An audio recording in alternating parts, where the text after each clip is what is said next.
یہ تو سب مسلمانوں کو پتہ ہے کہ کچھ یہودی جیسے کہ آرتھوڈاکس جیوز ہیکل سلیمانی تھرڈ ٹیمپل بنانے کے لیے کتنے بےتاب ہیں۔ اس بات کا اندازہ یہاں سے لگا لیں گے کہ دن میں 3 دفعہ یہ دعا مانگتے ہیں کہ مقدس ہیکل ہولی ٹیمپل کو تیزی سے اور ہمارے دنوں میں دوبارہ تعمیر کیا جائے۔ تھرڈ ٹیمپل کی کنسٹرکشن کرنا یہودیوں کا امپورٹنٹ مشن ہے جو کہ پہلے 2 دفعہ گر چکا ہے۔ فرسٹ ٹیمپل بیبلونین کنگ نے تباہ کیا تھا اور second temple Roman tights army نے ڈسٹرائے کیا تھا۔ ویسے تو جوئش ٹریڈیشن میں یہ پرومیننٹ بلیف ہے کہ ان کا مسیحا آئے گا اور ہیکل کو دوبارہ تعمیر کرے گا اور جوئش پیپل اور رہتی دنیا پر حکمرانی کرے گا۔ لیکن اسرائیل میں بھی ایک گروپ ایسا ہے جن کی یہ سوچ ہے کہ مسیحا کے بغیر بھی ہیکل سلیمانی تعمیر ہو جائے گا۔ یہودیوں کا ماننا ہے کہ جدھر آج ڈوم آف راک موجود ہے وہاں ان کا ٹیمپل موجود تھا اور مسجد اقصی ٹیمپل ماؤنٹ کے اصل دروازے انٹرنس پر موجود ہے، اس لیے وہ ان دونوں مقدس مقامات کو گرانا چاہتے ہیں۔ اب جوز کو اس تھرڈ ٹیمپل کو بنانے سے پہلے کچھ ریکوائرمنٹس کو پورا کرنا ہے، ان میں سے ایک ہے اس ریڈ ہیفر کی قربانی۔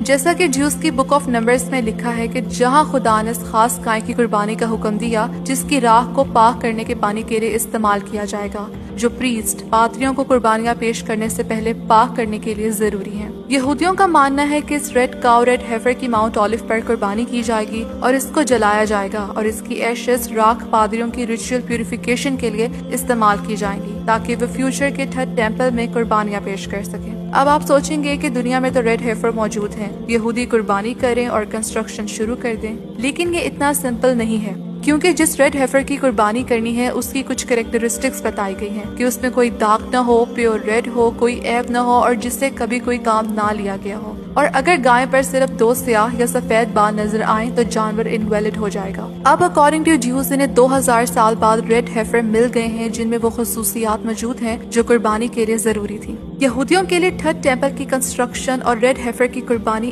اتنی امپورٹنس رکھتی ہے کہ یہ ہر سال اس گائے کو کس طرح سیکریفائس کرنا ہے، جلانا ہے، اس کی پریکٹس کرتے ہیں۔ بلکہ ان کے ایک آرگنائزیشن دی ٹیمپل انسٹیٹیوٹ پریسٹ پادریوں کو ٹریننگ دے رہا ہے جس تھرڈ ٹیمپل میں سرو کریں گے۔ اب پادریوں کی ریچول پیوریفیکیشن کے بعد اس ریڈ ہیفر کی راکھ والے پانی کو تھرڈ ٹیمپل کی بنیاد کے ارد گرد 7 بار چھڑکا جائے گا اور اس کے ساتھ ہی یہودیوں کا ماننا ہے کہ مسیحی دور کا آغاز ہو جائے گا۔ اور کئی ڈیکڈ سے اسرائیل مسجد اقصی کے نیچے ایک ہیکل سلیمانی کی تلاش کے لیے کھدائی کر رہا ہے اور اپنی ان ایکسکیویشنز کو جسٹیفائی کرنے کے لیے آرکیولوجی کا سہارا لے رہا ہے، جبکہ بہت سے انٹرنیشنل آرکیولوجسٹ اسے کنڈیم بھی کر چکے ہیں کیونکہ ان سب کا کہنا ہے کہ اس کھدائی سے اسرائیل کا صرف ایک مقصد ہے اور وہ یہ ہے کہ مسجد اقصی کی بنیادوں کو کمزور کیا جائے اور وہ خود ہی گر جائے۔ اور ریسنٹلی جو جنگ ہو رہی ہے وہ مسلمانوں کی نروز چیک کر چکے ہیں کہ ان میں کتنی ہمت ہے، کیا یہ ریٹیلیٹ کریں گے، اور اسی لیے وہ شاید زیادہ کانفیڈنٹ ہو گئے ہیں کہ مسلم کنٹریز کے حکمران کچھ بھی نہیں کریں گے۔